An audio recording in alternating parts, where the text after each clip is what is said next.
Nah, sebagai contoh saya akan gunakan kelas 23. Sebelum kita mulai ke caranya, saya akan lihatkan dulu settingan grup ini. Yang pertama, grup info, itu hanya admin yang bisa ngubah, yang artinya yang bisa ngubah nama grup sama foto grup itu hanya admin. Jadi yang lain nggak bisa ngubah gitu, nggak ada yang iseng.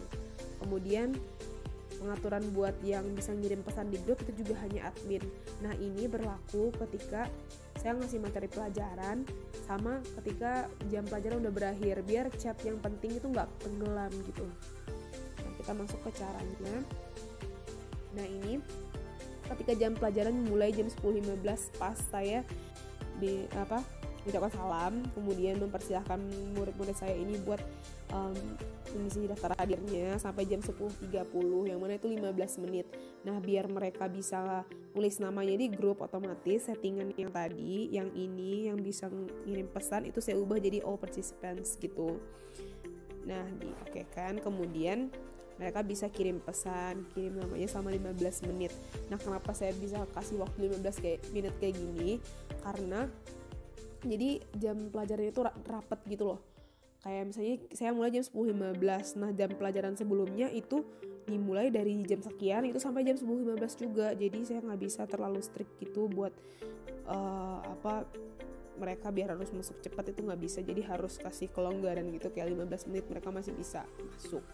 Nah, setelah 15 menit di jam 10.30 saya akan ganti lagi settingan grupnya menjadi hanya saya lagi, hanya admin lagi yang bisa ngirim pesan di grup. Kemudian saya akan kirim materinya di sini, materi pelajaran hari itu dengan kata pengantarnya, kayak hari ini kita belajar ini gitu. Nah, saya akan kirimkan video dari YouTube saya sendiri, itu materinya. Nah, sebelumnya di semester kemarin saya kan belum punya YouTube ya, jadi materinya saya ambil dari YouTube-nya guruku Mr. D. Saya share kayak gini juga, saya kasih penjelasannya, videonya durasinya segini, berapa lama waktu mereka buat memahami videonya, dan kemudian mencatat isinya yang penting-penting.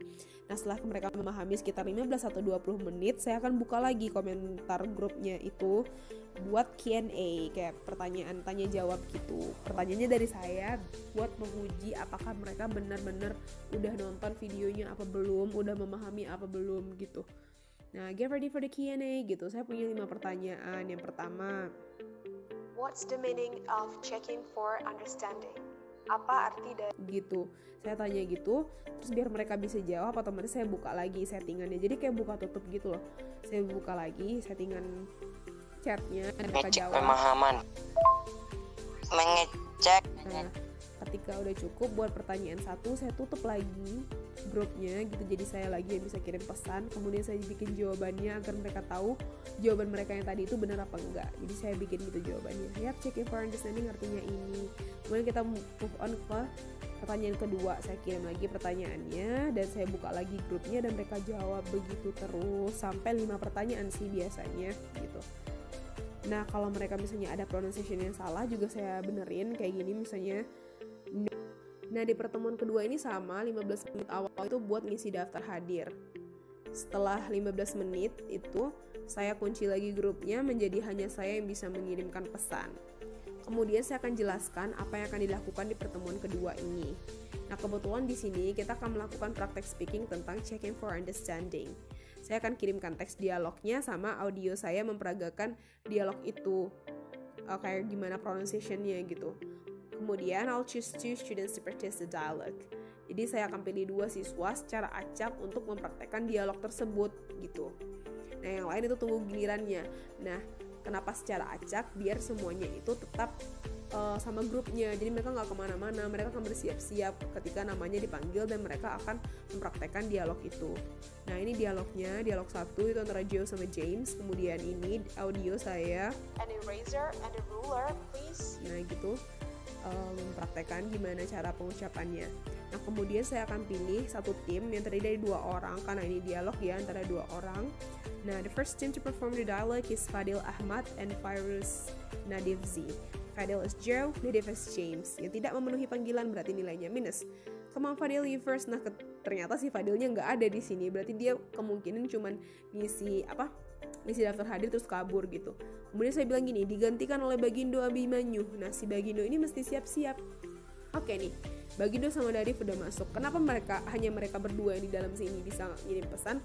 Nah, karena di settingannya ketika saya memilih Bagindo, otomatis saya jadikan Bagindo itu sebagai admin gitu.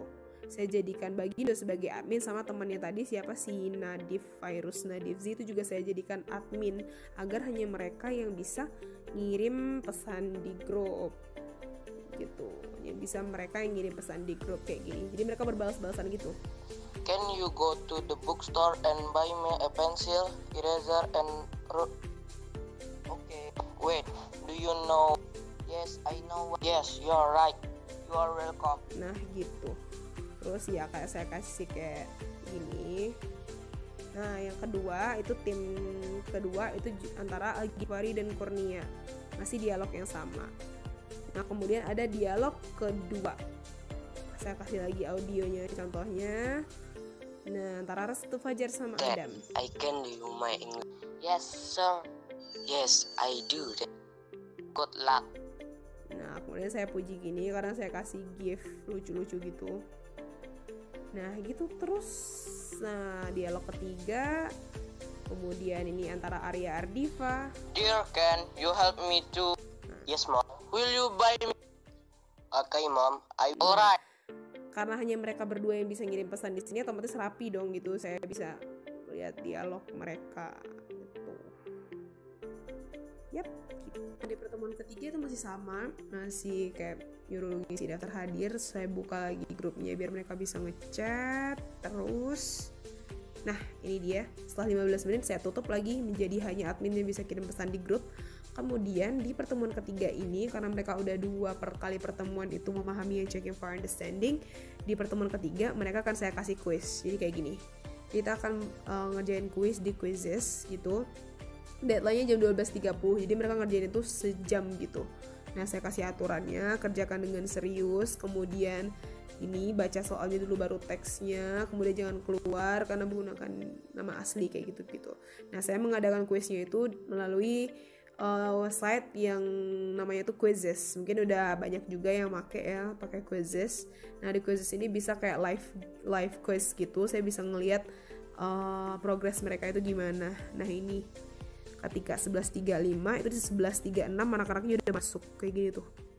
Di screenshot aja sih. Ini kayak Muhammad Arya Ardifa itu udah bener 2 soal dia jawabnya. Nah itu yang lain. Nah nanti mereka ini bisa aja tuh, yang Salman Afarisi bisa aja tuh jadi ranking 1, tergantung mereka berapa banyak jawab benar sama salahnya gitu. Jadi kayak game gitu loh. Nah di akhir nanti setelah udah sejam baru deh keluar itu di Quizizz-nya yang nilainya paling tinggi buat latihan itu siapa. Nah di sini kebetulan paling nomor 1 itu Faiz Rafli, nomor 2 Restu Fajar, nomor 3 itu Ikrar Ramadan gitu.